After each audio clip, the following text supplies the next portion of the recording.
السلام على رسول الله صلى الله عليه وسلم. هذه زيارة صباحية لمقام الولي الصالح سيدي البوراوي الفحل رضي الله عنه وارضاه.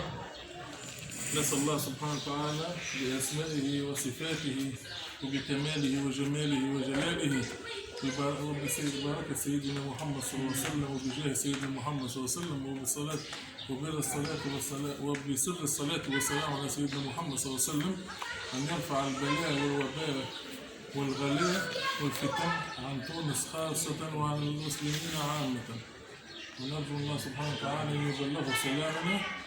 ونقرأ الفاتحة إن شاء الله. بسم الله الرحمن الرحيم. الحمد لله رب العالمين الرحمن الرحيم مالك يوم الدين، إياك نعبد وإياك نستعين اهدنا الصراط المستقيم صراط الذين أنعمت عليهم غير المغضوب عليهم ولا الضالين آمين.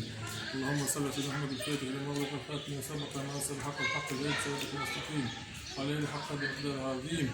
سبحان ربك رب العزة عما يصفون وسلام على المرسلين الحمد لله رب العالمين. أجل الفاتحة والصلاة خالدة لوجه الكريم بلغ هدية للحبيب صلى الله عليه وسلم تحبيب شرفها وغيرها سيدي البوراوي وجميع أهل الله سبحانه وتعالى عامة وسيدي البوراوي خاصة. اللهم ارزقنا صالحه وبركته آمين آمين يا رب العالمين. السلام عليكم ورحمة الله وبركاته. السلام عليكم أيها النبي ورحمة الله وبركاته. السلام علينا على عباد الله الصالحين. السلام عليك يا ولي الله. السلام عليك يا سلطان. السلام عليك يا سيدي بوراوي ورحمة الله وبركاته.